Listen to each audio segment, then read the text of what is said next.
함께 기도하겠습니다. 사랑과 은혜가 풍성하신 거룩하신 아버지 하나님, 죄악 가운데 태어나서 하나님을 모르고 죄악 가운데 살아오던 우리 영혼을 은혜로 불러 자녀 삼아 주심을 진심으로 감사드립니다. 얼마 남지 않은 우리의 삶 아낌없이 주를 위해 살다 영광 가운데 우리 주님 맞이할 수 있는 은혜 베풀어 주시기를 간절히 원합니다. 4월 한 달도 하나님의 은혜 가운데에서 또 무사히 이 시간에 이르기까지 지켜주심을 감사합니다. 잘 마무리할 수 있게 도와주시옵소서. 또 5월 달도 또 성경 강연회를 비롯해서 많은 행사들이 또 계획되어 있습니다. 하나님께서 함께 해주셔서 정말 아름답게 또 올 한 달을 힘있게 살아갈 수 있는 하나님의 자녀들이 되게 도와주시고 5월에 계획된 또 성경 강연회를 통해서 또 많은 이뤄진 영혼들이 하나님의 크신 사랑과 은혜를 깨달음으로 하나님께 영광 돌릴 수 있는 은혜와 축복을 베풀어 주시기를 간절히 원합니다. 말씀 맡아 전가하실 또 안동일 목사님에게도 합당한 지혜와 능력을 더하여 주셔서 말씀을 전가하는데 아무런 어려움이 없도록 하나님께서 도와주시옵소서. 이 시간 함께하지 못한 믿음의 식구들도 어느 곳에 있든지 주님의 사랑 안에 머물 수 있도록 도와주시고 세상의 헛된 것에 마음 빼앗기지 않도록 마음 지켜주시기를 원합니다. 그래서 다음 시간에는 모두 함께 참여하여 주님의 사랑도 나누고 하나님의 말씀을 통해서 위로와 힘을 얻을 수 있도록 도와주시기를 간절히 원합니다.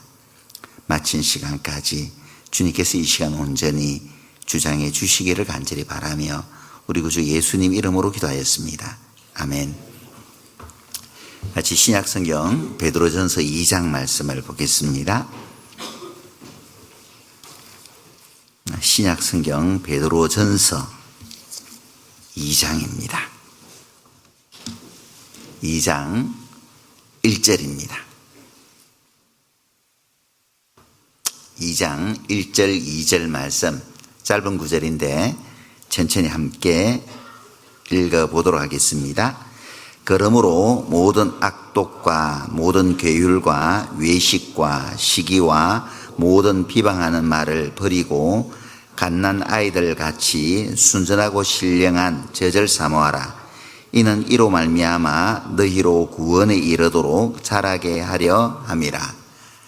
여기까지 읽습니다.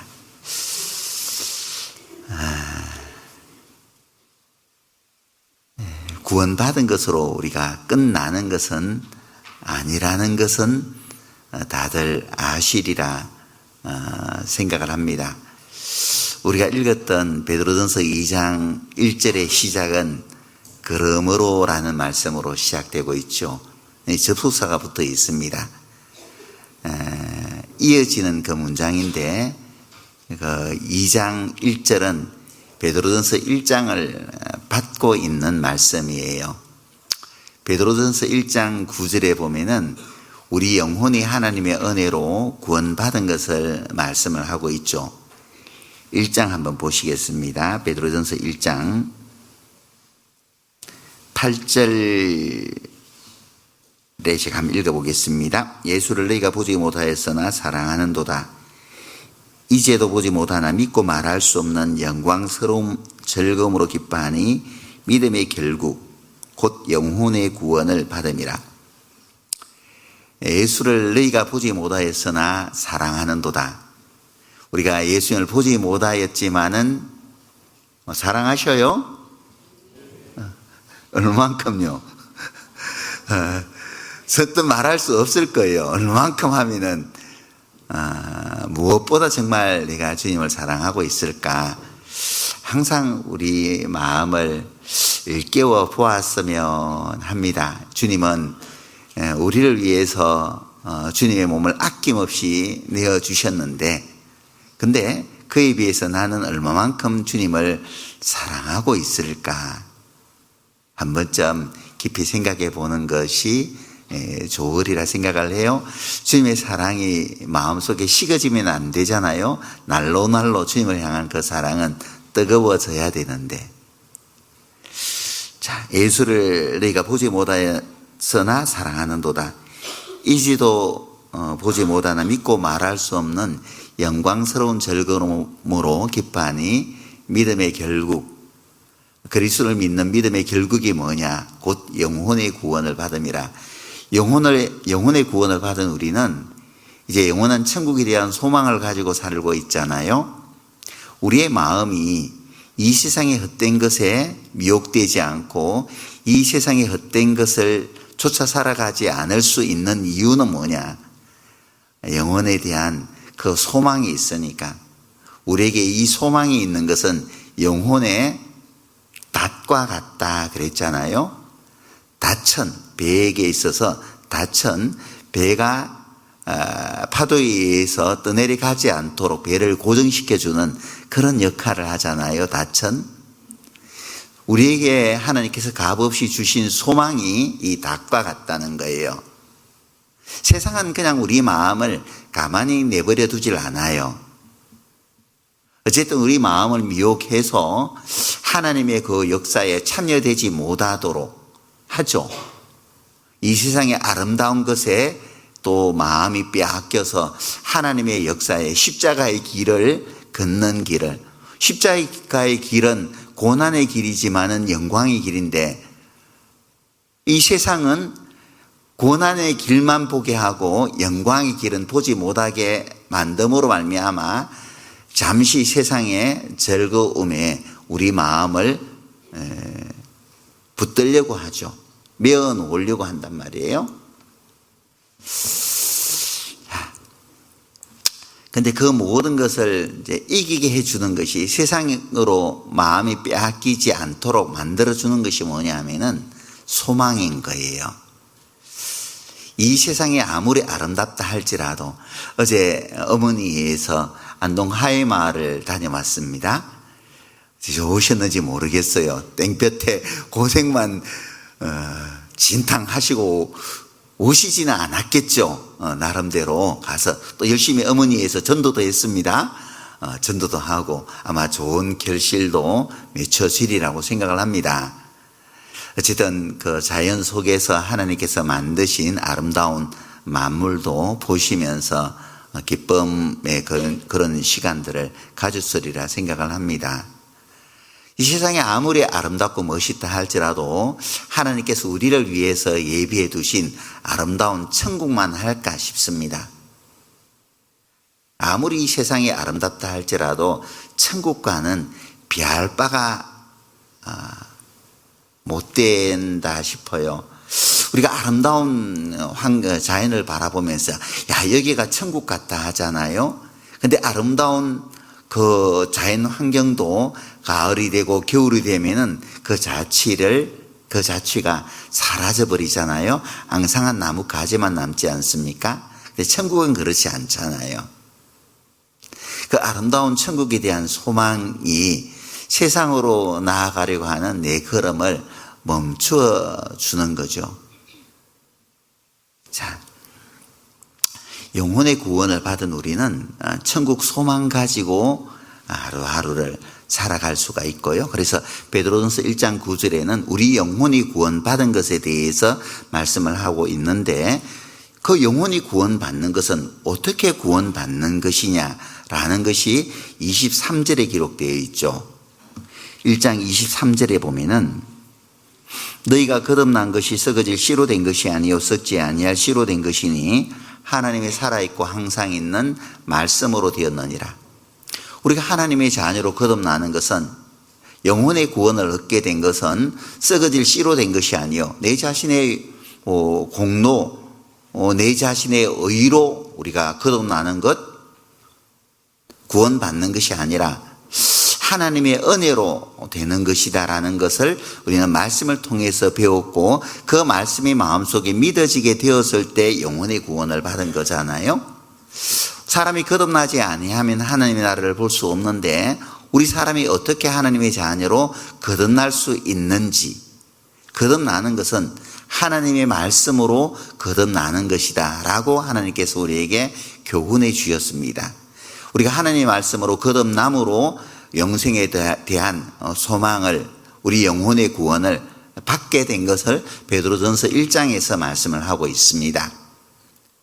자, 우리 영혼이 하나님의 은혜로 구원함을 받았다면은 그러므로, 그렇게 시작되는 거죠. 베드로전서 2장 1절은. 그래서 베드로전서 2장 1절에 보면은 그러므로 우리가 하나님의 자녀로 거듭났으면은, 하나님의 자녀로 태어나서 영생에 대한 소망을 가졌다면은 모든 악독과 괴휼과 또 외식과 시기와 모든 비방하는 말을 버리고, 그리고 2절에 갓난 아이들 같이 순전하고 신령한 젖을 사모하라. 이는 이로 너희로 말미암아 구원에 이르도록 자라게 하려 함이라. 내가 하나님의 은혜로 구원함을 받았다면은 하나님께서 두 가지 것을 우리에게 명하고 계시죠.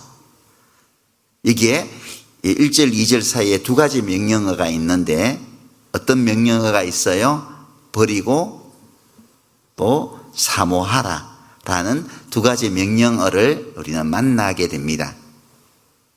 자, 우리가 하나님의 자녀로 구원받았다면은 버려야 될 것 5가지를 말씀을 하고 있어요. 버려야 될 것 5가지를 말씀을 하고 있는데 무엇을 버리라고 말씀을 하고 있냐면은 악독과 괴휼과 외식과 시기와 모든 비방하는 말을 버리라고 말씀을 하고 계시고, 악독과 괴휼과 외식과 시기와 비방하는 말을 버려라 라고 말씀을 하고 계시고, 사모하라라고 말씀을 하셨는데 뭘 사모하라고요? 신령한 젖을 사모하라. 왜 버리고 사모해야 되느냐? 너희로 구원에 이르도록. 아니, 구원을 받았는데 여기서 또 구원에 이르도록이라는 말은 뭐냐? 구원받은 것으로 끝나는 것이 아니라 우리는 자라가야 된다는 거예요. 그래서 갓난 아이들 같이 우리가 전도하다 보면은 좀처럼 사랑하는 가까이 있는 사람들이 굉장히 정말 거부하는 것을 우리는 보게 됩니다. 망설이는 분들을 많이 만나요. 말씀 들어보자, 여보 한번 들어봐요 하면은 망설이는 분들을 참 많이 봅니다. 왜 그러냐면은 뭐 사람마다 다 다르겠지만은 망설이는 것 가운데 하나가 자신이 없는 거예요. 내가 당신처럼 살 자신이 없는 겁니다.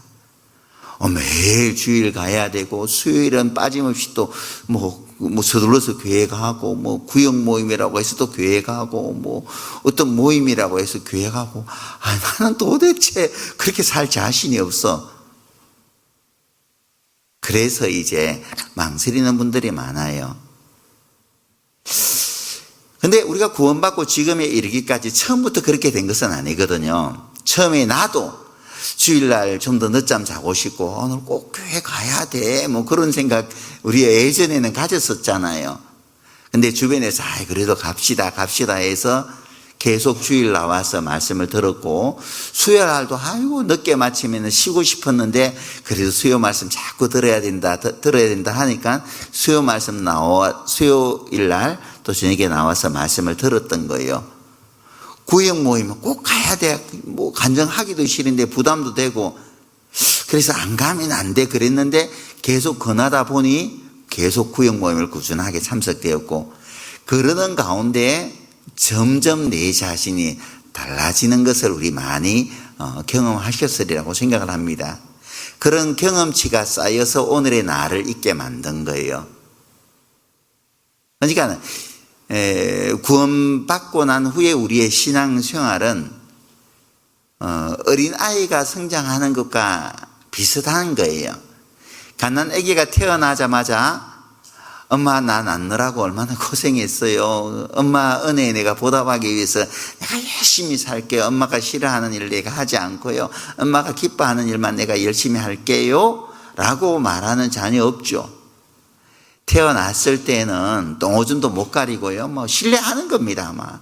조금만 젖늦게 물리면은 막 때를 쓰고 막 그냥 그래요. 그렇게 자랐어요. 또 뭐 말하고 뭐 걸어 다니면서 부모 속을 얼마나 많이 썩입니까? 그렇잖아요. 지금도 중학생들 별로 없네요. 뭐 말 안 듣거든. 지리도 말 안 들어요. 뭐 그렇게 하면서 나중에 철도 들고 그러면서 이제 부모를 기쁘게도 하고 그러잖아요. 처음부터 성장하지는 않았어요. 신앙생활도 마찬가지죠. 점점 성장해 가는 겁니다. 잘 먹는 사람이 뭐 음식 가리지 않고 말이에요. 그냥 주는 대로, 없어서 못 먹는 거지, 주는 대로 그냥 잘 먹는 사람은 건강한 거예요. 마찬가지로 하나님의 말씀을 잘 공급받는 사람은 이제 잘 성장하게 됩니다. 구원받은 것으로 끝이 아니라 빌립보서 2장 12절에 보면은 두렵고 떨림으로 너희 구원을 이루라라고 말씀을 하셨어요. 내 삶이 이제 점점 더 주님을 닮아가는 삶, 성장하는 삶을 살아야 할 것을 우리에게 교훈해 주고 있습니다. 어린아이가 집에 태어났을 때 모든 가족들이 기뻐하잖아요. 그 녀석 예쁘기도 해라 하면서 다들 기뻐했습니다. 아이가 웃어주는 것으로 가족은 행복했어요. 근데 그 아이가 시간이 지나면은 뒤집기도 해야 되잖아요. 근데 뒤집기도 못해요. 계속 그냥 손발만 발버둥 치죠. 근심하게 됩니다. 성장하게 되면서 아이가 말도 해야 되는데 말도 제대로 못해요. 계속 울기만 하고 소리만 하게 되면은 근심을 하게 된단 말이죠. 철이 철이 들면 어느 정도 대소변도 가릴 수 있어야 되는데 대소변을 잘 못 가려요. 그러면 근심이 되잖아요. 마찬가지로 하나님의 자녀로 태어난 우리가 시간이 지나면은 성장해야 되잖아요. 어린아이의 때를 벗어버리고 점점 성장해서 누가 시키지 않아도 자기 앞가름도 하고요. 주일도 참석하고 또 봉사에도 참여하고 그래야 되는데 매일 이 어린아이처럼 자기 앞가림을 못한다면은 옆에 있는 형제자매들도 근심할 뿐만 아니라 나아가서 하나님도 제가 구원받은 지도 오래되었으면 성장도 해야 되는데 왜 맨날 저러냐? 하나님도 근심할 거잖아요. 내가 하나님의 자녀로 하나님의 귀한 생명을 받았다면 받은 그 순간부터 우리의 신앙도 자라가야 되는 거예요. 멈춰 있는 게 아니라. 자, 베드로전서 2장 말씀을 잡고 에베소서 4장 말씀을 보도록 하겠습니다. 조금 앞으로 넘겨서 에베소서 4장입니다.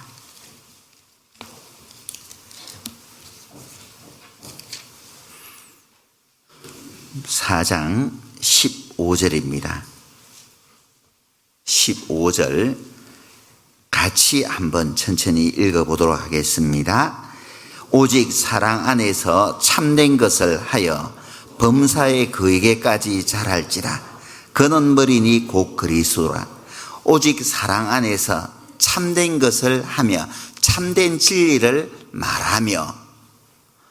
우리가 구원받았으면 내 입에서 헛된 말을 하는 게 아니라 참된 진리의 말을 주변의 사람들에게 말할 수 있어야 되잖아요. 참된 것을 하며 참된 것을 말할 수 있으며 범사의 그에게까지 누구에게까지요? 주님에 이르게까지, 주님의 성품을 담기까지. 그래서 빌립보서 4장 19절에 보면은 너희 속에 그리스도의 형상이 이루기까지 다시 내가 너희를 위하여 해산하는 수고를 한다라고 말씀을 하셨잖아요. 너희 속에 그리스도의 형상이 이루기까지.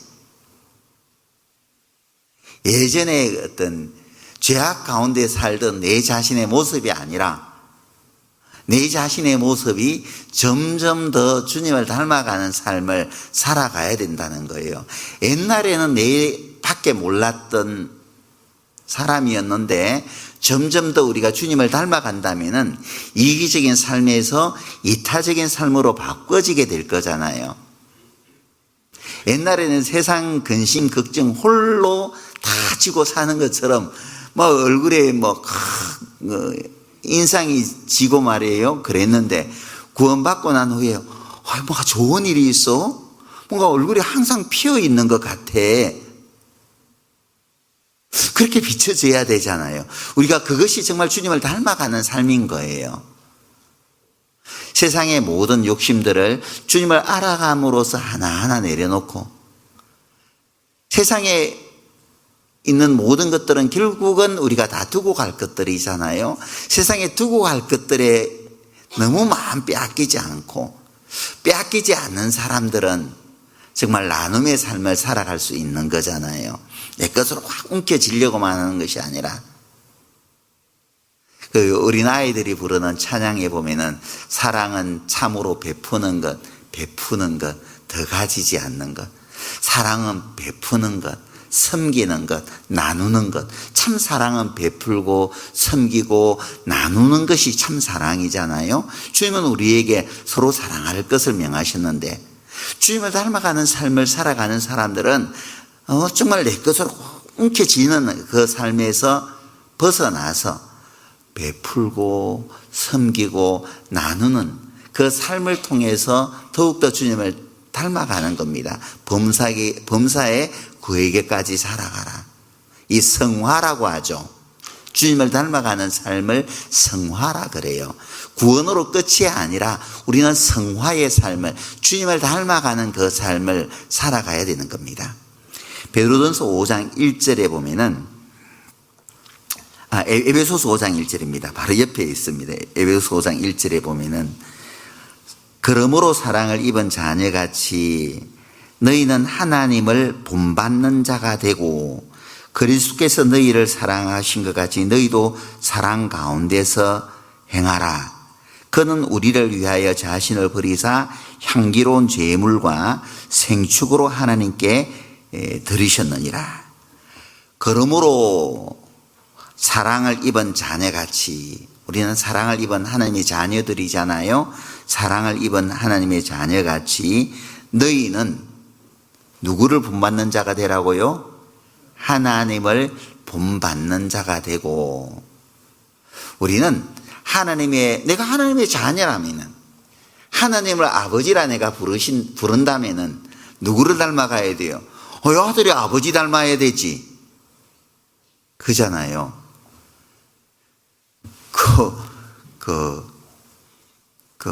전도사님 아들하고 전도사님하고 붕어빵이잖아요.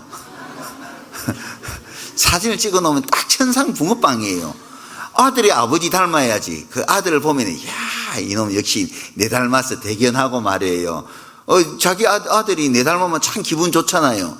왜 아들이 내 닮지 않고 아내 닮으면 그래도 그거 속상하더라고. 내 닮으면 더 좋지. 그죠? 딸은 또 내 닮으면 좋고, 그죠? 딸이 아버지 닮으면 영망쳐버리는 거예요. 엄마 닮아야지. 그렇잖아요. 예쁜 엄마 닮아야지. 우리가 하나님의 자녀라면은 하나님을 닮아야 돼요. 하나님을 닮기 위해서는 어떻게 해야 돼요? 날마다 하나님을 바라봐야 될 거잖아요. 믿음의 주요 또 온전케 하시는 인 예수를 바라보라 그랬잖아요. 주님을 많이 바라볼 때 나도 모르게 주님을 닮아가게 돼 있어요. 큰 바의 얼굴 이야기 아시죠?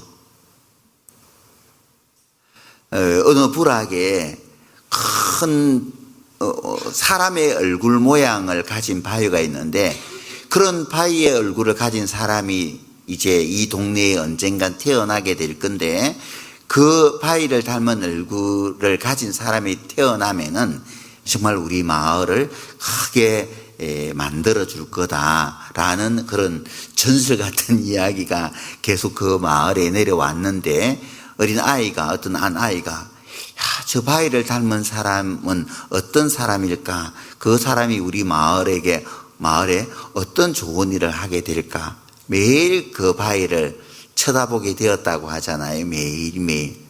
근데 어느 날 그 아이가 그 큰 바위의 얼굴을 닮은 모습으로 성장하게 되었다고 하잖아요. 그리고 그 아이가 나중에 그 부락에 정말 그 마을에 큰 일을 행했다는 그런 전설 같은 이야기가 있다고 합니다. 계속 한 가지를 바라보게 되면은 닮게 되어 있는 거예요. 우리가 우리 자녀들에게 위인 전기집을 많이 사주잖아요. 그리고 그것을 읽히게 합니다. 닮으라고. 그 위인들 가운데 누군가를 닮으라고. 그 위인전을 그 비싼 돈을 들여서 사서 그 자녀들에게 읽히게 하는 거예요. 마찬가지로 내가 주님을 닮기를 원한다면 주님을 많이 만나야 되는 거예요. 주님을 많이 바라봐야 된다는 겁니다. 그러기 위해서는 말씀을 많이 들어야 될 것이고 말씀을 많이 묵상하는 거죠. 그렇게 될 때 우리는 주님을 닮아갈 수 있습니다. 자, 주님을 닮아가기 위해서 내 자신이 더욱더 신앙이 성장하기 위해서 무엇을 버려야 되고 무엇을 사모해야 될 것인지. 자, 다시 돌려보겠습니다. 베드로전서 2장 1절에 보면은 베드로전서 2장 1절에 우리가 버려야 될 것 5가지를 말씀을 하고 있는데 첫 번째로 버려야 될 게 뭐냐면은 악독이에요. 악독이라는 것은 남을 해치려는 심사, 남을 헤아리고 꾀하는 그런 마음을 버리라는 겁니다. 사람에게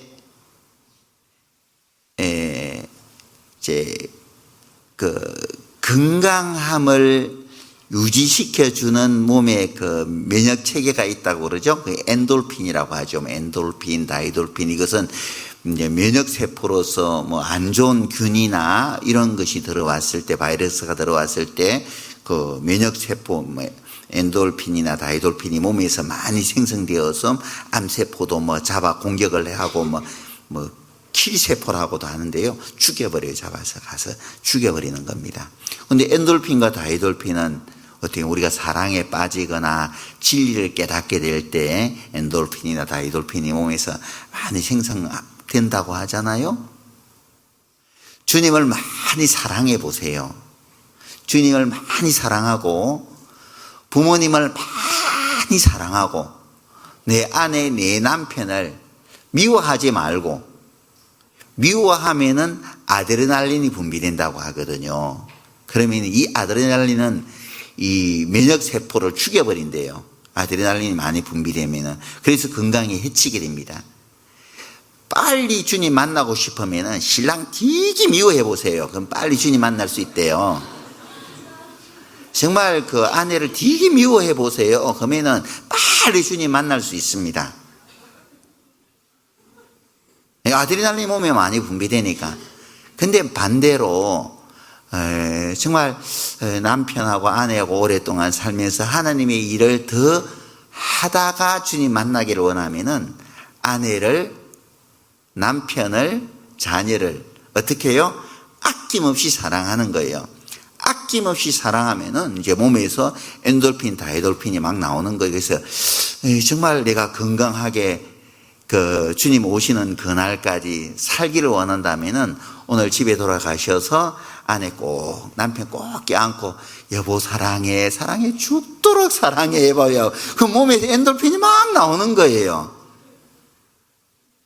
자, 우리 마음속에 남을 해치려는 심사를, 그런 마음을 갖잖아요. 악독의 마음을 품잖아요. 그러면 몸에서 아드레날린이 분비되는 거예요. 이 악독의 마음을 품는 것은 어떻게 보면 몸에 바이러스를 키우는 거죠. 코로나 바이러스 때문에 우리는 오랜 시간 동안 고통을 겪었잖아요. 오랜 시간 동안 고통을 겪었습니다. 바이러스는 몸을 해롭게 하는 거죠. 악독도 내 몸을 망가뜨리는 거예요. 내 몸만 망가뜨리는 것이 아니라 다른 사람들까지 망가뜨리는 것이죠. 그래서 하나님은 우리에게 정말 내가 신앙이 자라기를 원한다면은 엔돌핀이나 다이돌핀이 나와야지 성장할 거잖아요. 몸에 안 좋은 세균들을 이 엔돌핀이나 다이돌핀이 나와서 다 죽여서 건강하게 또 성장을 할 수 있도록 돕는 겁니다. 근데 악독의 마음을 품으면은 엔돌핀이나 다이돌핀이 나와서 아드레날린이 나와서 말이에요. 몸을 망가뜨리는 거죠. 그러니까 몸을 망가뜨리니까 그 악독을 버려라라고 우리에게 말씀을 하고 있는 겁니다. 야고보서 1장 말씀 보시죠.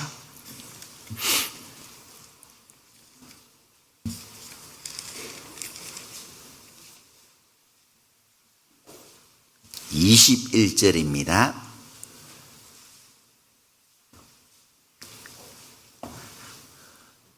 그러므로 모든 더러운 것과 넘치는 악을 내어버리고 너희 영혼을 구원할 바 마음에 심긴 도를 온유함으로 받으라.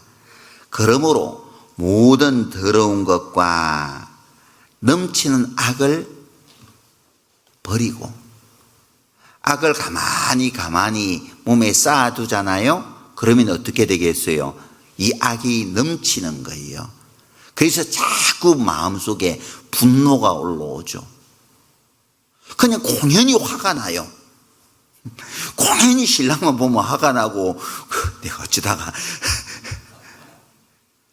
그 자녀를 보면 화가 나고, 그냥 이 자꾸 몸에 악을 쌓아두면 계속 이제 내 몸을 망가뜨리는 거, 분이 계속 나오는 겁니다. 누군가 만나면은 계속 날카로워지고, 이제는 하나하나 버려야 돼요. 해가 지도록 분을 품지 말라 그랬잖아요. 조금 속상한 일이 있어도 그 날이 지나가기 전에 버리셔요. 내 마음에 쌓아두면은 하나도 나에게 유익할 것이 없어요. 두고 보자. 두고 봐서 어떻게 하려고요? 어떻게 하려고요? 버리셔요. 주님이 나를 두고 보자 그랬으면 내가 어떻게 구원받을 수가 있겠어요? 우리 마음속에 내가 주님을 닮기를 원한다면은 용서의 마음이죠. 누가 나에게 해코지를 했다 할지라도 내려놓고요. 악독을 품지 않는 거예요. 내려놓는 겁니다. 에베소서 4장입니다.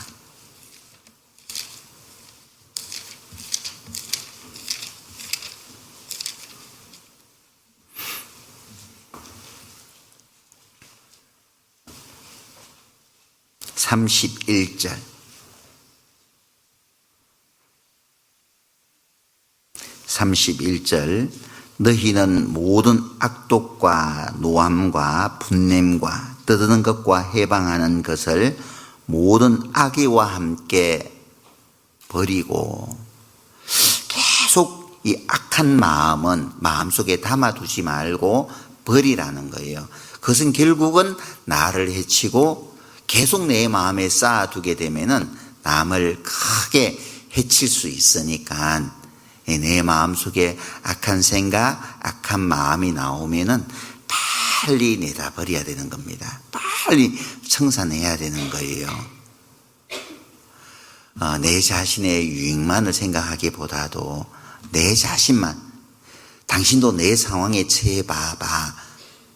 그렇게 되지 않을 수 있겠어. 그 생각하지 말고, 이것이 하나님 보시기에 맞지 않다면은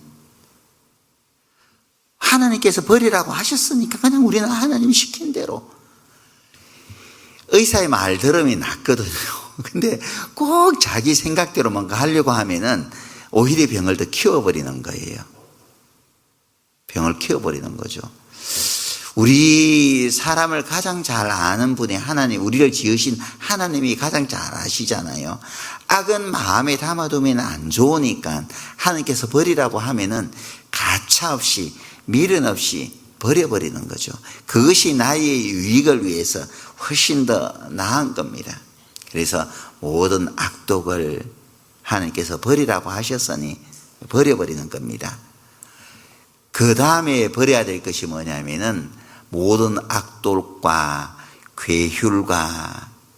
괴휼을 버려라 라고 말씀을 하고 계셔요.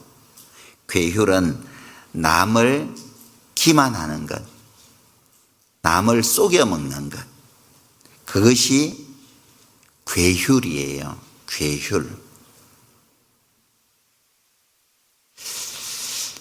세상에서는 정직하게 살면은 손해본다. 그러니까는 때로는 곤모술수도 필요하다. 그렇게 가르치잖아요. 근데 우리 주님은 그렇게 가르치질 않으셨어요.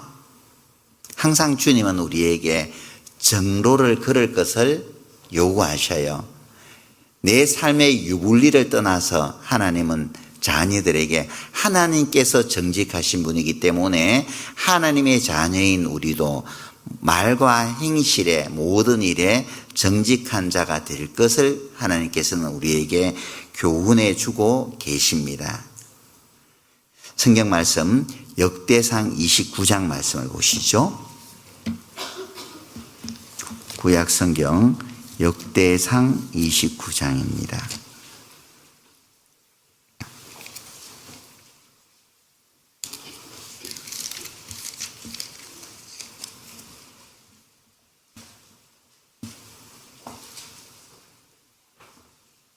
역대상 29장 17절 같이 한번 읽어보겠습니다. 나의 하나님이여, 주께서 마음을 감찰하시고 정직을 기뻐하시는 줄 내가 아나이다. 내가 정직한 마음으로 이 모든 것을 즐거이 드렸사오며 이제 내가 또 여기 있는 주의 백성이 주께 즐거이 드리는 것을 보니 심히 기쁘도소이다.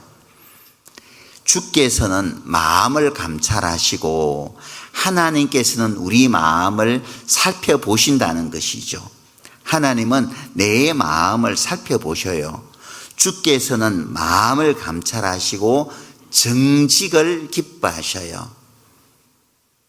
아무리 상황이 어렵다 할지라도 하나님은 내 자신을 또 하나님을 속이는 그런 사람이 되는 것을 원치 않으세요. 하나님께서 정직한 분이시기에 하나님의 자녀인 우리 또한 정직하게 살아가기를 원하셔요. 하나님께서 기뻐하시는 사람이 내가 되기를 원한다면은 항상 어떤 상황 속에서도 거짓으로 사람을 속이거나 하나님을 속이거나 내 자신을 속이는 그런 사람이 되는 것을 하나님은 결코 원하시질 않아요. 내가 내 자녀를 양육하면서 이 자녀가 정직하기를 원하잖아요. 내가 회초를 들고 바르게 말해. 자꾸 속이면 화가 나잖아요. 내 자녀도 뭔가 잘못한 것을 하면은 정직하게 자기 잘못을 고할 줄 아는, 말할 줄 아는 그런 자녀가 되기를 바라는 마음으로 자녀에게 우리는 체벌을 가합니다. 내가 내 자녀에게 정직하게 살아가기를 원하는 것처럼 하나님 또한 하나님의 자녀인 우리가 이 땅에 살아가는 날 동안 정직하게 살아가기를 하나님은 바라셔요. 정직하게 우리가 살아갈 때 내 자신의 삶은 더욱더 주님을 닮아가게 되어 있습니다. 자꾸 속이는 것이 반복적으로 되게 되면은 이것이 내 인격 속에 스며들게 되어져요. 속이는 사람은 신실하지 못한 사람이잖아요. 신실하지 못한 사람들은 주변의 사람들이 그 사람을 신뢰하지 못하게 되고 신뢰하지 못하는 사람들의 말을 쉽게 사람들은 받아들이질 않을 거예요. 내가 어떤 사람을 신뢰하게 되면은 그 사람의 말은 그냥 팥으로 메주를 쓴다 할지라도 믿잖아요. 신뢰가 가기 때문에 팥으로 메주를 쓸 수 있는 길이 있으니까 팥으로 메주를 쓴다 말하겠지 신뢰하게 되는 겁니다. 아무리 팥이 아니라 콩으로 메주를 쓴다 할지라도 신뢰하지 못한 사람의 말은 정말 콩으로 메주 쓸 수 있을까? 혹시 뭐 썩은 콩이면 어떻게 뭐 위메주가 나올 수 있대? 다 버려버릴 건데 신뢰 못 합니다. 그렇잖아요. 그래서 하나님은 우리를 통해서 하나님의 귀한 생명이 증거되어지기를 원하기 때문에, 우리는 그리스도의 향기이기 때문에 모든 사람들에게 신뢰를 얻기 위해서 하나님의 자녀들은 정직할 것을 우리에게 요구하시는 거예요. 시편 112편 말씀도 찾아봅시다.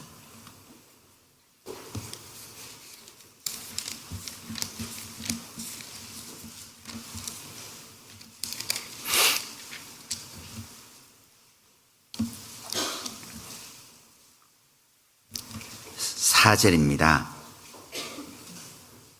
4절 같이 한번 읽어보겠습니다. 정직한 자에게는 흑암 중에 빛이 일어나나니 그는 어질고 자비하고 의로운 자로다. 정직한 자에게는 흑암 중에도 빛이 일어나나니, 정직한 자에게는 캄캄한 흑암 가운데 처한 것 같아도 그 속에서도 정직한 자에게는 길이 보여진다는 거예요. 빛이 일어난다는 겁니다. 어둠을 밝히게 된다는 거예요. 결국 그 어둠을 헤치고 나올 수 있다는 겁니다. 정직한 자는. 이 세상은 죄악으로 어두워져 있기 때문에 정직하게 살고는 이 세상 살지 못해. 그래서 때로는 겉모술수도 필요한 거야. 같이 어두워지기를 세상 사람들은 권하는 거죠. 그러나 하나님은 아니야. 아무리 어두운 세상이라 할지라도 정직하게 살면은 빛이 보일 거야. 그렇게 가르쳐 주시고 있는 겁니다. 미국의 백화점의 왕 워너메이커라고 있습니다. 아시죠? 이 워너메이커는 굉장히 가난한 가정에서 태어났습니다. 가난한 가정에 태어났기 때문에 정규 코스를, 학교 과정을 마치지 못했어요. 그래서 일찍이 점원으로 들어가서 이제 사회에 첫 발을 내딛게 된 겁니다. 어느 이제 큰 상점에서 일을 하는데 성실하게 일을 하는 거예요, 워너메이커는. 그리고 고객이 찾아왔을 때 정확하게 이 상품에 대해서 설명을 해주는 겁니다.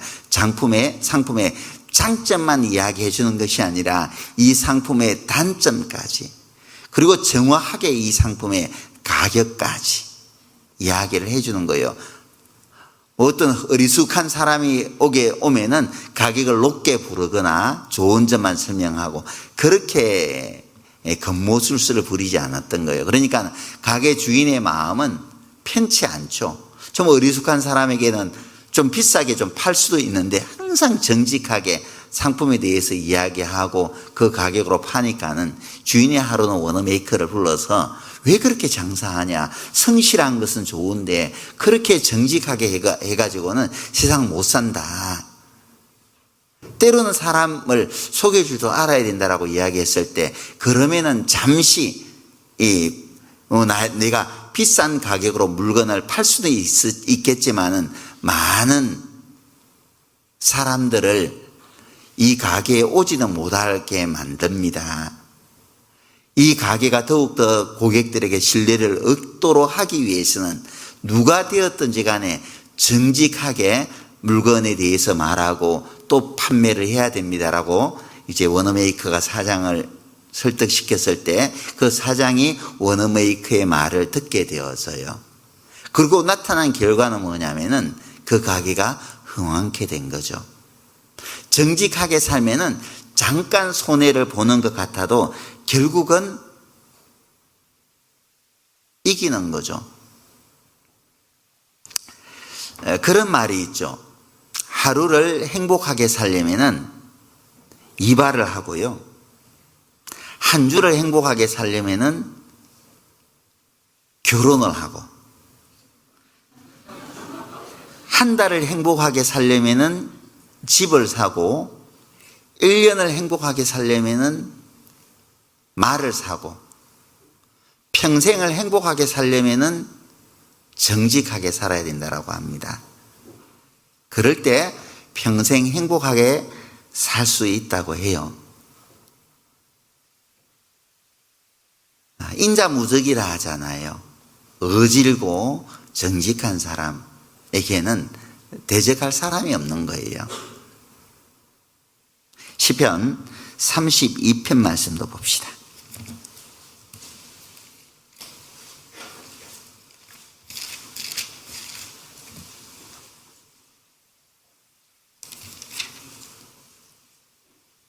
시편 32편 11절입니다. 너희 의인들아 여호와를 기뻐하며 즐거워할지어다. 마음이 정직한 너희들아 다 즐거이 외칠지어다. 너희 의인들아, 마음이 정직한 자들아. 하나님이 보시는 의인은 누구냐면은 마음이 정직한 사람이에요. 마음이 정직한 사람.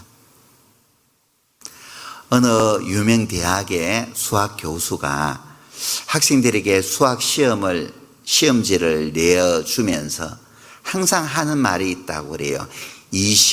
본 시험은 두 가지 과목을 시험 치르는 거다. 한 가지 시험은 수학 시험이고 한 가지 시험은 정직 시험이다. 너희가 수학 시험을 잘 통과하면은 어느 정도 성공적인 삶을 살아갈 수가 있을 거다. 하지만 정직의 시험에 통과하지 못한다면은 너희들의 삶은 결코 행복해지지 않을 거다. 너희가 수학의 시험에 실패해도 얼마든지 너희들이 정말 행복하게 살 수 있는 길이 열려지겠지만은 너희들이 정직이라는 시험에서 실패하고 그 시험을 통과하지 못한다면은 너희들은 결코 훌륭한 삶을 보람된 삶을 살아갈 수 없을 것이다 라고 늘 교훈해 주었다고 합니다. 정직 결코 쉽지는 않아요. 정직하게 살아간다는 것이 결코 쉽지 않습니다. 하지만은 하나님 아버지께서 우리에게 정직할 것을 명하셨다면은 상황의 유불리를 막론하고 정직하게 사는 거예요. 시편 52편 뒤로 조금 더 돌려서요. 52편 4절입니다. 간사한 혀여 네가 잡아먹는 모든 말을 좋아하는도다. 잡아먹는 말이 뭐예요? 자기가 했던 말을 다시 먹어버리는 거예요. 주워 삼켜버리는 겁니다. 번복하는 거죠. 그러지 말라라는 거예요.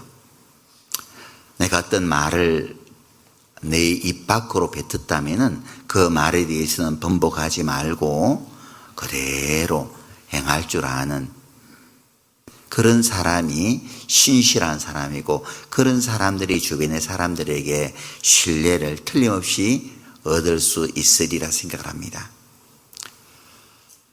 또 우리가 정말 내 신앙이 성장하기를 원한다면은 또 버려야 될 것 세 번째가 뭐냐면은 모든 악독과 괴휼과 외식과 세 번째는 외식을 버려라 라고 말씀을 하셨습니다. 외식하지 말라는 말이야. 밖에서 밥 사 먹지 말라라는 그 외식 말고요. 밖에서 밥 먹는 그 외식 말고 겉과 속이 다른 행동이 외식이잖아요. 겉 따르고 속 따르고 그렇게 살지 말라는 겁니다. 외식을 잘하는 사람이 누구예요? 옛날 예수님 당대에 서기관들과 바리새인들이 외식을 잘했죠. 그래서 외식하는 서기관들과 바리새인들에 대해서 주님께서 심히 책망한 말씀이 마태복음 23장에 기록되어 있죠. 마태복음 23장 말씀 보시겠습니다.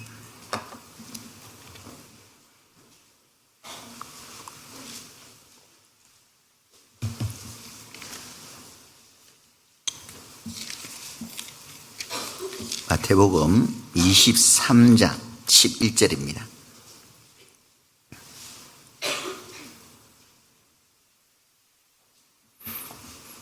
너희 중 13절 읽겠습니다. 13절 화 있을진저 외식하는 서기관들과 바리새인들이여 너희는 천국 문을 사람들 앞에서 닫고 너희도 들어가지 않고 들어가려 하는 자도 들어가지 못하게 하는도다. 15절도 화 있을진저 외식하는 서기관들과 바리새인들이여. 또 뒤로 넘겨서 23절에 보면은 화 있을진저 외식하는 서기관들과 바리새인들이여. 25절에도 화 있을진저 외식하는 서기관들과 바리새인들이여. 27절에도 화 있을진저 외식하는 서기관들과 바리새인들이여. 외식하는 것은 화가 있다라고 말씀을 하고 계셔요. 외식, 내 속을 감추고 겉으로만 잘하면 우선은 그 위기를 모면할 수 있을 것 같아도 결국은 완전 내 자신을 감출 수는 없다는 겁니다. 감추인 것이 드러나지 않을 것이 없고 결국은 다 드러나게 되어 있는 거예요. 이스라엘 백성들은 외식하는 것을 좋아했는데 13절에 보면은 화 있을진즉 외식하는 서기관들과 바리새인들이여 너희는 천국 문을 사람들 앞에서 닫고 너희도 들어가지 않고 들어가려 하는 자도 들어가지 못하게 하는도다. 이 서기관들과 바리새인들은 천국 문을 닫아버렸어요. 외식으로 말미암아.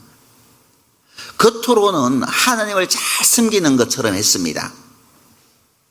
하나님이 택한 선민으로서 우리는 하나님을 잘 섬기는 것처럼 겉으로는 사람들 앞에 경건한 모습을 보였지만 속으로는 하나님을 섬김보다도 자기네 육신의 것을 채우는 것에 바빴잖아요. 그래서 결국은 자기 영혼의 문제보다 육신의 문제를 크게 보았기 때문에 그들의 영혼을 구원하기 위해서 세상에 오신 예수님을 십자가에 못 박아 죽여버리는 엄청난 죄를 지었잖아요. 그래서 그들은 천국문을 닫아버렸어요. 그 서기관들과 바리새인들이 종교 지도자로서 이스라엘 백성들에게 하나님의 말씀을 가르쳤는데 외식으로 말미암아 그들의 영혼을 구원하러 오신 메시아를 예수님을 제대로 이스라엘 백성들에게 설명하지 못했기 때문에 그들만 들어가지 못한 것뿐만 아니라 들어가려고 하는 그 심령에 가난한 그 많은 사람들까지도 천국문으로 인도하지 천국문으로 들어가는 것을 방해해버렸다는 거죠. 그죠? 외식이 그만큼 큰 해를 가지고 온다는 겁니다. 23장 뒤에 27절 말씀도 보시죠. 화 있을진저 외식하는 서기관들과 바리새인들이여 회칠한 무덤 같으니 겉으로는 아름답게 보이나 그 안에는 죽은 사람의 뼈와 모든 더러운 것이 가득하도다. 외식하는 서기관들과 바리새인들을 대하여 뭐라 말씀하셨냐면은 회칠한 무덤 같다라고 말씀을 하셨습니다. 회라는 것은 석회를 말해요. 회칠한 무덤. 이스라엘은 동굴을 파고 석회질로 땅들이 되어 있기 때문에 땅이 쉽게 파져요. 그래서 땅을 파고 그 안에 관을 넣고 그리고 돌로 그 무덤을 막아버리는 겁니다. 그리고 냄새라는 이런 것이 밖으로 나오지 못하도록 석회를 발라버려요. 짐승이 들어가지 못하도록 이 석회를 발라줍니다. 그러면 겉은 보면은 깔끔해요. 회가 칠해져 있기 때문에 그냥 일반 벽처럼 보이는 겁니다. 암벽처럼 보이는 거예요. 그런데 그 속에는 뭐가 지금 있어요? 시체가 썩고 있잖아요. 저는 모르는데 이제 그 경찰들이나 의사들은 시신이 부패한 시신들을 이제 볼 때가 있잖아요. 시신이 부패하게 되면은 정말 역겹다고 해요. 냄새 맡으면은 바로 직접 냄새 맡아버리면은 뭐 그냥 어떻게 된다고 합니다. 저는 안 맡아봐서 모르겠는데. 근데 속에는 송장이 썩고 있는데 겉은 회가 칠해져 있으니 깨끗한 거죠. 사람이 그런 거예요. 외식하는 사람들은 겉은 번지르합니다. 신앙생활 잘하는 것 같아요. 근데 속은 정말 육신의 것으로 가득 차 있는 분들이 있을 수 있잖아요. 우리는 형제자매들이 겉으로는 열심히 이제 신앙생활 하는 것처럼 보여요. 근데 우리 그 형제자매들 뭐 깊은 속을 모르니까 어떤 생각을 갖고 있는지는 몰라요. 그렇게 살지 말라는 겁니다. 하나님의 자녀라면은 외식하지 말라는 거예요. 겉과 속이 일치해야 되잖아요. 같이 열심히 살아가면은 마음도 같이 따라가야 된다는 거죠. 마음은 악독과 계율이 가득 있으면서요, 겉은 주님을 닮은 모습을 갖춘다면은 사람의 눈은 속일 수 있겠죠. 하지만 하나님이 그런 나를 쳐다보셨을 때 하나님이 나를 어떻게 보시겠어요? 에베소서 보시겠습니다. 에베소서 6장이죠.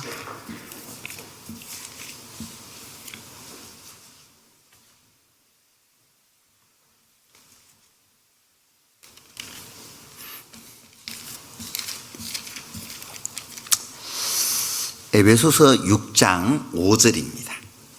에베소서 6장 5절 말씀. 종들아 두려워하고 떨며 성실한 마음으로 육체의 상전에게 순종하기를 그리스도께 하듯 하여 눈가림만 하여 사람을 기쁘게 하는 자처럼 하지 말고 그리스도의 종들처럼 마음으로 하나님의 뜻을 행하여 단 마음으로 섬기기를 주께 하듯 하고 사람들에게 하듯 하지 말라. 종들에게 하시는 말씀인데, 종들에게 육신의 상전에게 순종하기를 주께 하듯 하고 눈가림만 하여 사람을 기쁘게 하는 처럼 하지 말고, 눈가림, 주인이 있을 때는 열심히 하는 것처럼 하고 눈가림으로 하고 없을 때는 내 마음대로 하고 그렇게 요령 피우지 말라는 거예요. 제가 직장 생활을 할 때 있잖아요.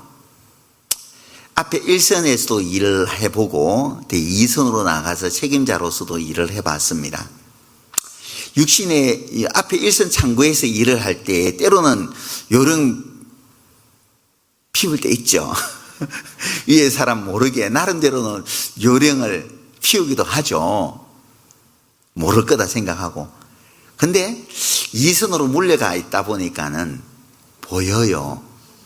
창구에서 얘가 요령, 나도 그 요령 피워봤으니까 하는 게 다 보여요. 근데 직장에서는 누구를 신뢰하느냐 하면은 정말 요령 부리지 않는 사람. 어제 봉사회 모임을 하는데 어떤 형제님이 간증을 하는데 직장에서 어쨌든 구원받기 전에 성공해 보리라는 마음으로 직장 상사에게 입안의 혀처럼 열심히 했다 해요. 그랬더니 당연히 위에 사람들은 신뢰할 수밖에 없죠. 인정할 수밖에 없어요. 성실하게 일을 하는데. 사실 사람의 능력의 차이는 크게 차이 나질 않아요. 큰 차이. 어떤 일은 얼마간 하다 보면은 대부분 다 일은 할 수 있습니다. 중요한 것은 뭐냐면은 얼마나 성실한지 여부에 달려 있어요. 인정받고 인정받지 못하고는. 고객들에게도 마찬가지죠. 인정받고 인정받지 못하는 것은 얼마만큼 성실하냐. 눈가림으로 하냐, 정말 성실함으로 하냐. 마음으로, 단 마음으로 섬기기를 주께 하듯 하고, 단마음이라는 것이 기쁜 마음, 달달한 그런 마음으로 하는 거예요. 기왕 내가 해야 될 일이라면은 인상 쓰고 하는 거 위에 사람이 왜 모르겠어요? 주변 사람들이 왜 모르겠어요? 기왕 내가 해야 될 일이라면은 기쁨으로 웃어가면서 하면은 모든 사람들이 함께 기쁠 거잖아요. 근데 인상 쓰고 있으면은요, 일을 시키는 사람도 불편하고 옆에 있는 사람들 다 불편하고 그런 거예요. 그렇잖아요. 하나님께서는 우리가 정말 겉으로만이 아니라 마음으로 섬기기를 주께 하듯 하는 그런 삶을 보기를 원해요. 사무엘상 16장 7절에 보면은 여호와는 중심을 보신다고 말씀을 하셨잖아요. 하나님은 우리 마음을 들여다 보실 수 있는 그런 분이시죠. 사무엘상 2장에 보면은 하나님은 행동을 달아보신다고 그랬어요. 행동을 달아보시는 하나님이 외식하는 내 자신의 모습을 왜 못 보시겠어요? 보시죠. 겉으로는 정말 혼자 신앙생활 다 하는 것처럼 하면서 속으로는 또 형제자매들이 보이지 않을 때는 그냥 내 마음대로 살아가는 그 모습을 왜 하나님이 모르겠어요? 아시죠? 지금 당장은 뭔가 인정받는 것처럼 보이죠. 결국은 하나님께서 드러내셔요. 아간의 범죄를 하나님께서 드러내시잖아요. 내셨잖아요. 벨사살 왕이 예루살렘 성전에서 가져온 그 기구를 가지고 말이에요. 잔이나 대접을 가지고 술잔으로 사용을 해버렸을 때 하나님께서 벨사살 왕을 그날 밤에 데려가 버렸잖아요. 분벽에다가 메네메네 대결 우바르신 이라고 하나님이 쓰셨잖아요. 분벽에다가 벽에다가. 그 말의 뜻은 하나님께서 달아봐서 부족함이 비어서 너 오늘 데려간다 그 말이었잖아요. 내가 달아보니까는 아무리 해도 너 너무했어. 그러니까 넌 안 되겠다. 넌 내가 데려가야 되겠다. 하나님께서 그렇게 말을 쓰신 거예요. 하나님은 달아보셔요. 우리 행동을 달아보시는 분이죠. 따라서 외식하는 사람은 하나님이 달아봤을 때 가벼울 수밖에 없잖아요. 겉으로만 하고 속은 차 있지 않으니까 가벼운 거예요. 후 불면 날아가 버리는 거죠. 겉도 찰 뿐만 아니라 하나님은 내 속까지도 가득 차기를 원하셔요. 가득 차기를 원해요. 내 마음마저도 하나님을 향하기를 원하셔요. 그래서 하나님께서 우리에게 원하시는 것이 마음이잖아요. 그래서 잠언 23장에 보면은 내 아들아 네 마음을 내게 주며 하나님은 우리에게 내 아들아 네 마음을 내게 다오 그렇게 말씀을 하셨습니다. 마음을 하나님께 드린 그 사람은 절대 외식하지 않죠. 하나님께 드렸기 때문에 하나님이 내 마음을 달아보신다는 것을 알기 때문에 갈라디아서 1장 10절에 보면은 내가 사람에게 좋게 하랴 하나님께 좋게 하랴 사람에게 기쁨을 구하랴 내가 사람의 기쁨을 구하는 것이었다면은 그리스도의 종이 아니니라 라고 말씀을 하셨습니다. 사도 바울은 사람에게 기쁨을 주기 위해 산 것이 아니라 정말 고람되어 신전의식을 가지고 살았어요. 하나님께서 나를 항상 내다보고 계시기 때문에 나는 하나님을 기쁘시게 하는 삶을 살아갈 거야. 사람에게 우선 인정받기 위해서 내가 어떤 것을 행하는 것이 아니라 정말 누가 뭐라 말을 한다 할지라도 타협하지 않고 올곧게 주님만 바라보고 살아가는 삶이 되기를 하나님께서 원하시는 거예요. 그래서 모든 악독과 또 계율과 외식을 버려라 라고 말씀을 하고 계셔요. 그리고 또 버려야 될 것이 있죠. 시기하는 그 마음도 버려라. 하나님께서 아벨의 제사는 연락하고 가인의 제사는 연락하지 않으니 가인이 잘못했잖아요. 아담이 하나님께서 무엇을 기뻐하시는 것을 그 자녀들에게 가르쳐 주었다면은 가인은 부모의 교훈을 잘 받아들이고 자기 생각대로 하나님께 제사를 드릴 것이 아니라 하나님께서 기뻐하는 제사를 드려야 되잖아요. 근데 자기 생각으로 양 한 마리 드리는 것보다 땅의 소산으로 호박도 이번 추수 때 큰 호박도 내가 따고 큰 배추도 막 이렇게 큰 배추도 배도 이렇게 거두어 드렸으니 이렇게 아름다리 이 식물로 하나님께 드리면은 하나님께서 더 귀하게 더 정성스럽게 보지 않을까 싶어서 이 가인은 땅의 소산으로 제사를 드렸잖아요. 아벨은 비록 초라하지만은 하나님께서는 짐승의 피를 예물로 받으시는 것을 원하신다라고 그 아버지 아담으로부터 받았기 때문에 양 한 마리 그냥 제단을 쌓고 하나님께 드렸던 거예요. 그래서 하나님은 아벨의 제사를 연락했을 때 가인이 화딱지가 난 거죠. 정성으로 말하면 내가 더 정성을 들였는데 어떻게 하나님이 나에게 이럴 수가 있어야 하면서 아벨을 시기하기 시작했죠. 결국 그 시기심을 이기지 못해서 어떻게 했어요? 가인은 동생 아벨을 쳐 죽여버린 거예요.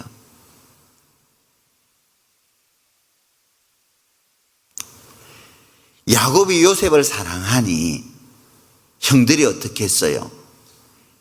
하지 말아야 될 일을 하잖아요. 시기심에 사무친 그 형들은 결국 동생을 돈 몇 푼 받고 죽이려고 하다가 봐준 것이 노예상한테 동생을 팔아 넘겨버렸잖아요. 돈 몇 푼 받은 것 어떻게 10명이 나눠 가졌는지도 모르겠지만은 얼마나 큰 죄를 지었어요. 결국 동생 앞에 하나님께서 계시한 대로 결국 무릎 꿇게 만들었잖아요. 하나님께서. 그렇잖아요. 시기는 결국 자기를 망가지게 만드는 겁니다. 왕의 총애를 받은 다니엘을 시기해서 신하들이 이 다니엘을 이 사자굴에 던지도록 만들어 버렸잖아요. 결국 다니엘이 그 주변의 그 동료 신하들의 그 시기심으로 인해서 사자굴에 던졌지만은 하나님이 사자의 입을 막고 훗날 결국은 시기했던 그 신하들이 사자굴에 던져져 버렸잖아요. 그렇잖아요.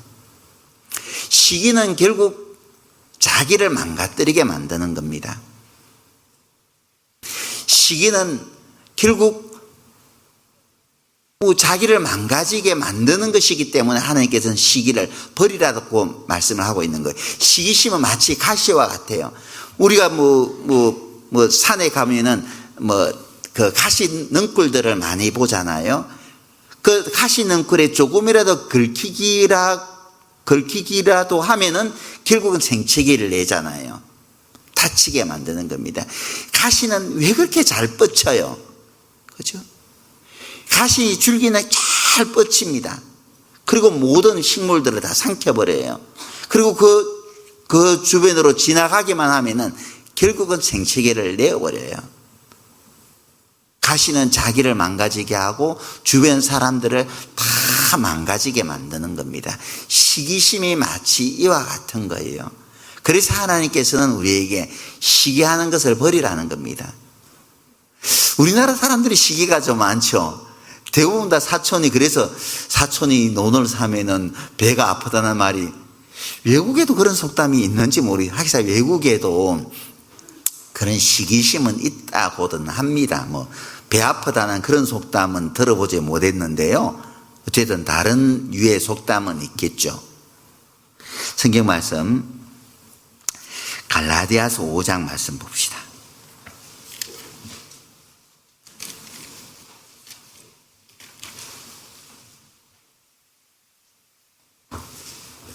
5장 15절.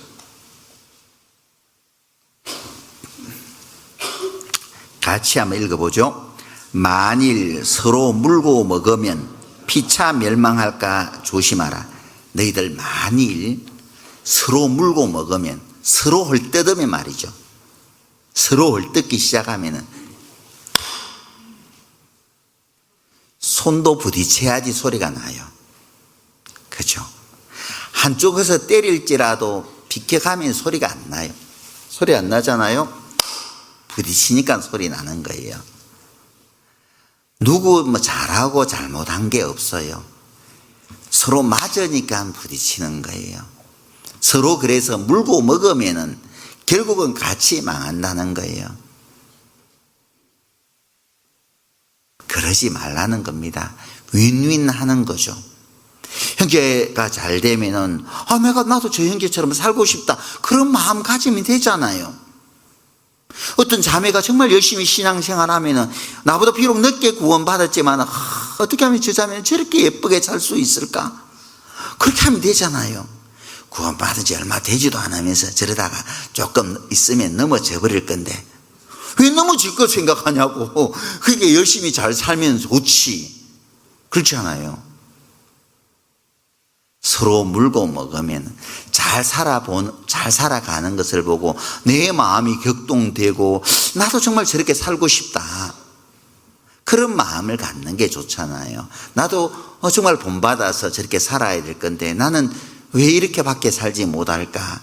나도 열심히 살아야 되겠다. 정신 차리고 그런 마음을 갖는 거예요. 그 뒤에 26절 같이 한번 읽어봅시다. 5장 26절 같이 한번 읽어보죠. 헛된 영광을 구하여 서로 격동하고 서로 투기하지 말지니라. 헛된 영광을 구하여 서로 격동하고 서로 투기하지 말지니라. 헛된 영광, 스스로 높이려고 하는 것은 헛된 영광이잖아요. 내가 남을 밟고 내가 막 올라설 것이라고 막 올라서면 그게 올라서는 건가요? 아니에요. 오히려 내려가는 거예요. 어떻게 보면 추한 거죠. 남을 짓밟는다고 해서 내가 올라갈 것이라고 생각하면 그건 오산인 거예요. 내가 오히려 낮아지는, 내 자신의 약한 모습을 보이는 거예요. 그렇지 않아요? 우리 가운데 완전한 사람이 어디 있어요? 우리 가운데 완전한 사람 없습니다. 어제 또 봉사에 간증하는데 그런 간증을 하더라고요. 남의 신을 신어보기 전에 그 사람의 거리를 판단하지 마라. 내가 너무 부지런히 했다니까요. 내가 그 사람의 입장이 되어보기 전에 그 사람을 쉽게 판단해서는 안 돼요. 나름대로 그런 형편이, 그런 사정이 있었겠지. 그래서 이해해주면 되는 거예요. 내가 알지도 못하면서 그 사람에 대해서 판단하고 또 나아가서 그 사람에 대해서 정죄해버려서 주변 사람들에게 알려졌을 때 만약에 그것이 사실이 아니었다면은, 그래서 그로 인해서 한 사람이 실족게 되었다면은 누가 책임질 거예요?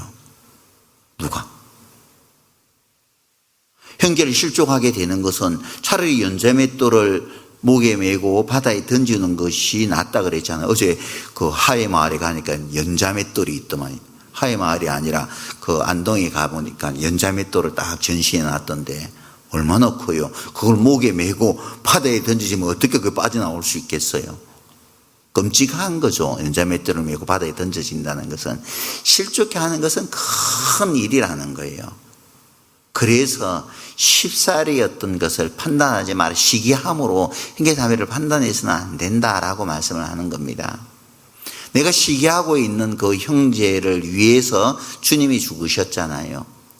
그 형제를 위해서도 주님이 죽으셨다면 주님이 죽으신 그 대신 죽으신, 그 살리기 위해서 대신 죽으신 그 형제를 판단하고 정죄하는 것은 어떻게 보면 나아가서 주님을 정죄하고 주님을 판단하는 것과 같은 거예요. 염소와 나귀가 있는데 말이에요. 나귀는 충직하잖아요. 그래서 짐이 싣고 이동하는데 나귀를 많이 사용해요. 염소는 깨보죠, 깨보. 고집도 세고. 그 주인 입장에서는 염소를 좋아하겠어요? 나귀를 좋아하겠어요? 당연히 나귀를 좋아하죠. 나귀를. 그러니까 시기심에 사로잡힌 염소가 나귀가 꼴보기 싫은 거예요. 주인이 이 나귀만 사랑하니까. 그래서 이 나귀를 어떻게 하면 없애버릴 수 있을까? 그래서 그 생각이 난 겁니다. 이렇게 해야지. 그래서 이제 나귀한테 염소가 가서요, 너 혼자 그렇게 짐 지고 다니니 얼마나 힘드냐. 네가 그냥 말없이 그 주인의 짐을 계속 지고 가니까 주인이 다른 누구에게도 시키지 않고 나한테만 시키는 거야. 그래서 너도 요런 좀 부려봐봐. 그래서 짐 지고 가다가 어디 다리 앞이나 어디 강 건널 때마다 불쑥 주저앉아버려. 그러면은 요 놈이 쓸모없나 보다 싶어서 그러면은 힘든가 보다 해서 다른 염소나 다른 말인한테 짐 씌워줄 테니까 그럼 너는 쉴 수 있으니까 그렇게 해봐 하니까 나게 듣고 보니까 그럴 것 같거든요. 잘했다. 고마워 염소야 하면서 이제 다리를 건널 때마다 주저앉아버리고 강 건널 때마다 냇가를 건널 때마다 주저앉아버리고 하니까는 주인이 걱정이 된 거예요. 이놈이 평소 때는 잘 지고 다니더니 왜 이리 힘이 없어졌노 해서 가축병원에 가니까요. 이 나귀가 힘이 없어서 그런가 봐요. 이 기력을 보강하는 데 염소 간이 최고래요. 그래서 염소를 잡아다가 간을 빼가지고 나귀를 먹여버렸답니다. 결국은 염소가 부린 꾀가 부메랑이 되어서 자기에게로 돌아와 버린 거죠. 시기심은 결국은 자기를 망치는 거예요. 그렇죠? 그리고 모든 비방하는 말을 버려라 라고 말씀을 하셨습니다. 비방하는 말을 버려버리고 야고보서 3장 6절에 보면은 혀는 불이요 곧 불의의 세계라. 새치밖에 안 되는 혀로 사람을 죽이기도 하고 사람을 살리기도 하잖아요. 비방하는 말을 버려버리고 성경 말씀에서는 비방하는 말보다도 칭찬하는 말, 비방하는 말보다는 덕에 소용되는 대로 선한 말을 하여 듣는 자에게 은혜를 끼치게 하라. 우리가 그런 경험이 있잖아요. 비방하는 말 들으면 기분이 좋아요, 안 좋아요? 찜찜해요, 들어도. 그리고 누군가 남에 대해서 비방하는 말을 건네는 사람들을 다시 한번 보게 되죠. 조심해야 되겠다. 저 형제 조심해야 되겠다. 저 자매 조심해야 되겠다. 나도 실수할 수 있는데 내가 실수해야 할 때는 틀림없이 나도 비방할 수 있겠구나. 조심하게 돼요.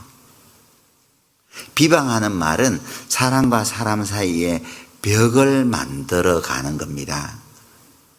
벽을 만들어 가버리는 거예요. 스스로 벽을 쳐버리는 거죠.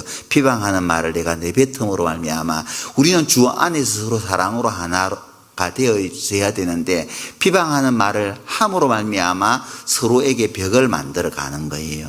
그래서 하나님은 모든 비방하는 말을 버려라 라고 말씀을 하고 있는 거죠.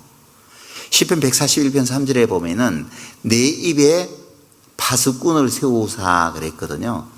우리 입에 파수꾼을 두세요.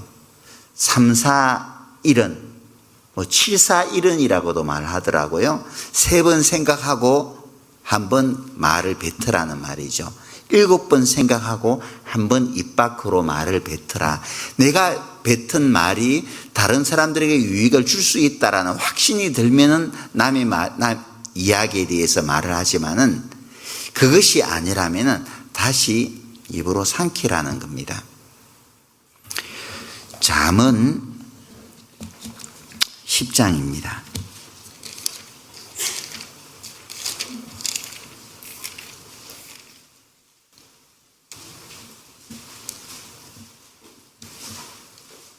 (10장) 12절입니다.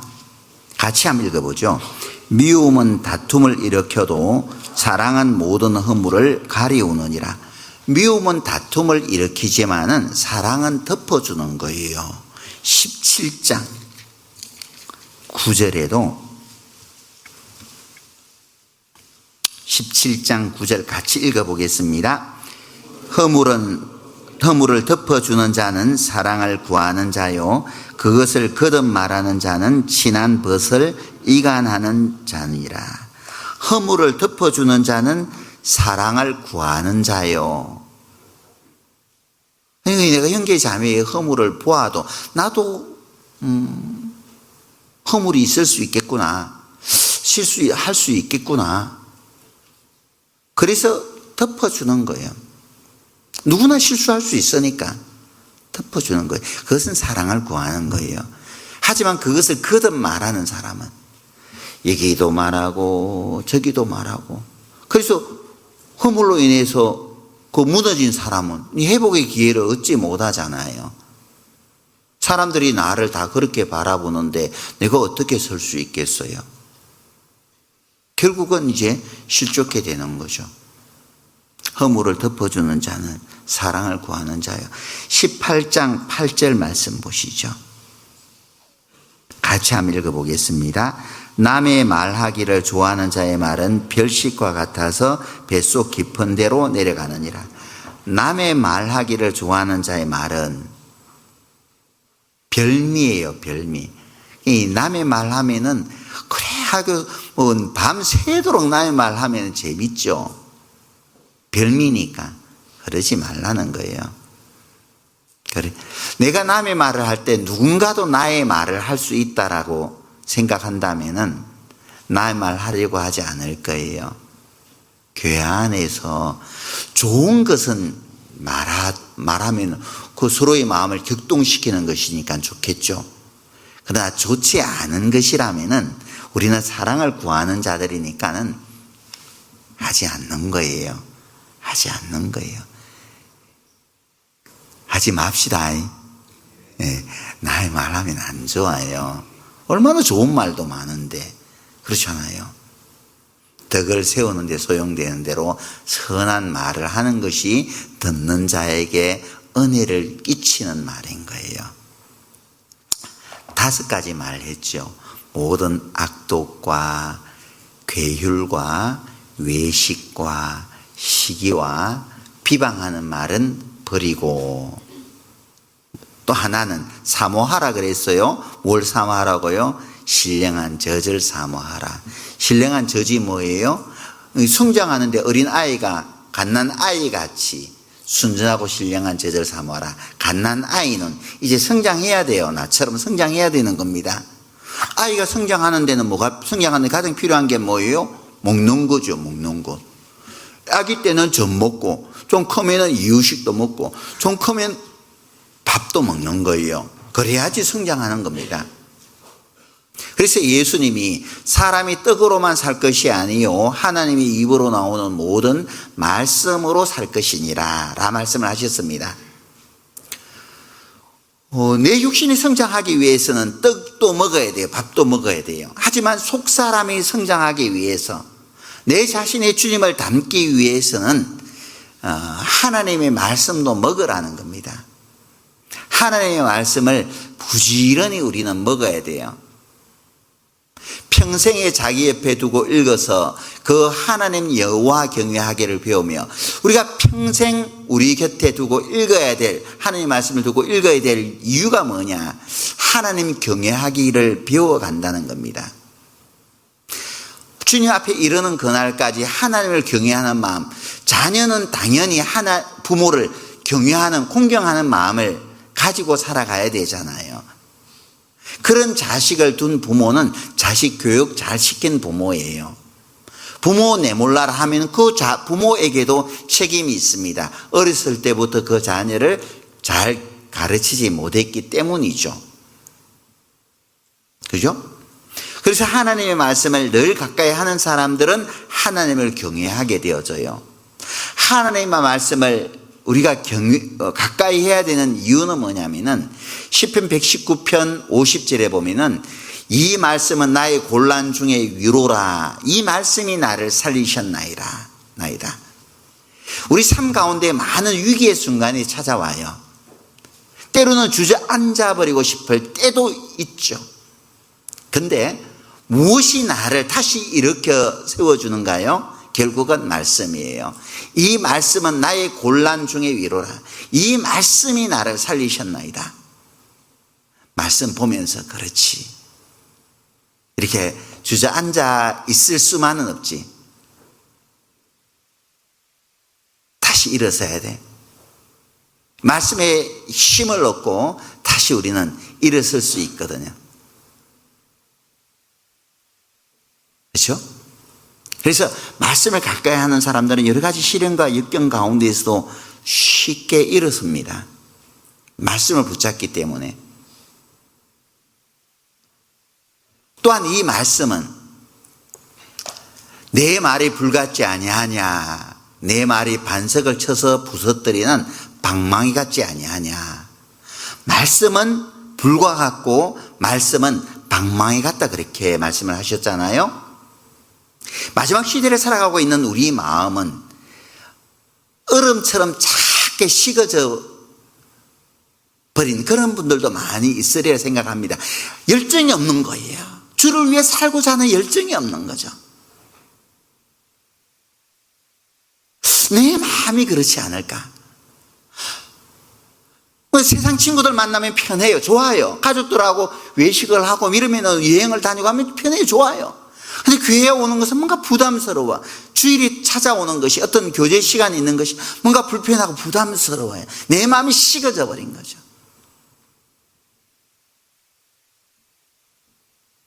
제가 해외 선교하다 보면은 어떤 분들은 교제하기 위해서요, 거리가 너무 멀기 때문에 전날 와야지 되는 거예요. 그래서 7시간, 8시간을 환히 뚫는 고속도로 있잖아요. 뭐라 그런 거 있죠. 까먹었네. 그 환 뚫린 그 고속도로를 막 7시간, 8시간 달려옵니다. 아우토반. 그런 도로를 달려서 밤새도록 교제하고 주일 말씀 듣고 또 7시간, 8시간 달려가요. 교제를 사모하는 마음으로, 말씀을 사모하는 마음으로 말이죠. 그런 분들 해외에 가면 참 많습니다. 우리는 가까이 교회들이 너무 많아요. 차 타고 칠곡이 아니라 구미는 너무 좋아요. 아무리 멀어도 20-30분이면 다 올 수 있더만요. 20-30분이면. 서울은 저희 집에서 교회당에 키로수는 4km밖에 안 되는데 교회당까지 오는 데는 보통 한 작게 오면 한 20분, 많이 걸릴 때는 30분, 차가 밀리니까. 얼마나 좋은지 몰라요. 구미는 교제하기가. 이 마음이 식어져 버린 사람은요, 이 불편한 거예요. 말씀 듣는 게 불편한 거예요. 말씀이 사모되질 않아요. 말씀을 사모하는 마음이 없는 거예요. 교제를 사모하는 마음이 없는 거예요. 식어져 버린 거죠. 작게 식어져 가는 거예요. 내 주변에 사랑하는 가족들이 영원한 멸망으로 가고 있음에도 불구하고 그런 영혼들이 보이지 않아요. 나중에 훗날 내 사랑하는 사람들이 지옥에서 절규하는 그런 모습들이 머릿속에 그려지질 않아요. 그래서 건져야 되겠다라는 그런 간절함도 마음속에 올라오질 않아요. 기도가 되질 않는 겁니다. 식어져 버린 거예요. 작게 식어져 버린 겁니다. 무엇이 다시 뜨겁게 만들어줘요? 말씀이. 작게 얼어버린 내 마음을 다시 뜨겁게 만들어주는 것이 말씀인 거예요. 변화되지 않는 딱딱한 굳은 땅과 같은 내 마음, 좀처럼 깨어지지 못한 내 자아들, 무엇이 깨뜨려주나요? 말씀이. 내 말이 반석을 쳐서 부서뜨리는 방망이 같지 아니하냐. 굳은 마음, 좀처럼 말씀 앞에 굴복되지 않는 그 마음도 무엇이 깨뜨려 산산조각으로 부서뜨리고 깨뜨려 버리느냐? 말씀이. 내 말이 반석을 쳐서 부서뜨리는 방망이 같지 아니하냐. 그래서 하나님은 말씀을 사모하라고 말씀을 하고 있어요. 말씀을 늘 가까이 할 때 우리는 죄의 유혹으로부터 이겨낼 수 있잖아요. 주의 말씀은 내 발의 등이요 내 길의 빛이니이다. 이 말씀이 내가 나아가야 될 길을 비춰주는 겁니다. 내가 주께 범죄치 아니하리 하여 주의 말씀을 내 마음에 두었나이다.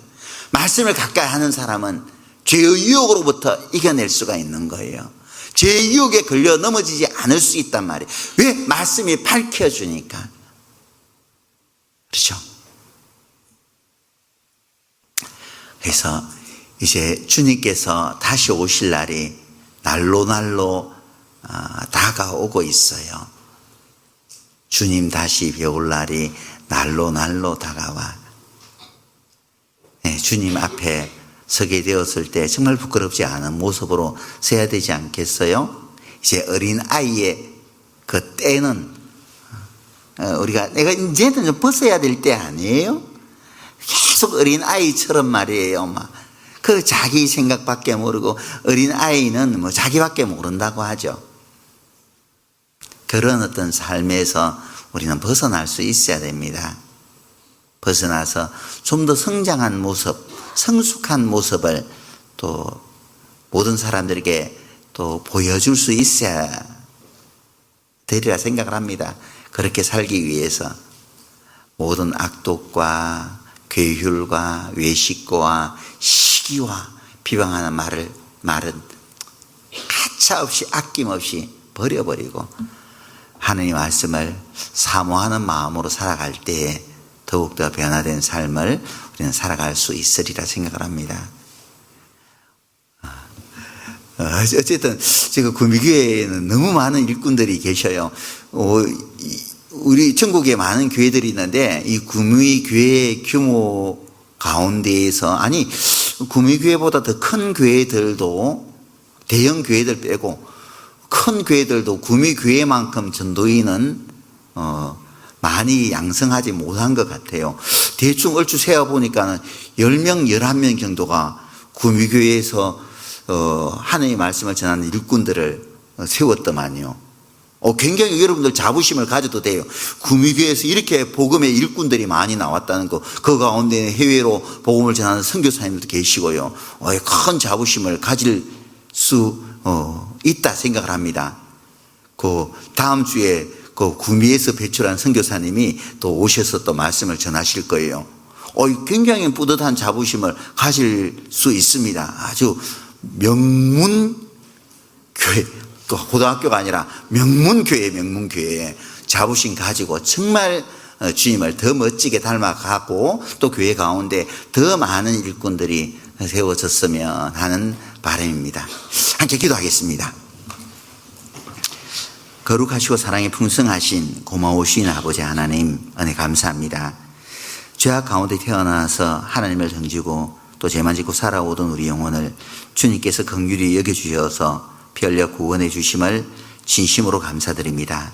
남은 삶 후회 없이 살아갈 수 있게 도와주시옵소서. 우리의 삶이 더욱더 주님을 닮아가는 삶이 되기를 간절히 소원합니다. 주님을 닮아가기 위해서 버릴 것들은 아낌없이 내어버리고 정말 취해야 될 것은 간절함으로 취할 수 있는 우리 모두가 되게 도와주시옵소서. 이 시간 이후의 모든 교제 시간도 주님께서 은혜로 함께해 주시옵소서. 우리 구주 예수님 이름으로 기도하였습니다. 아멘.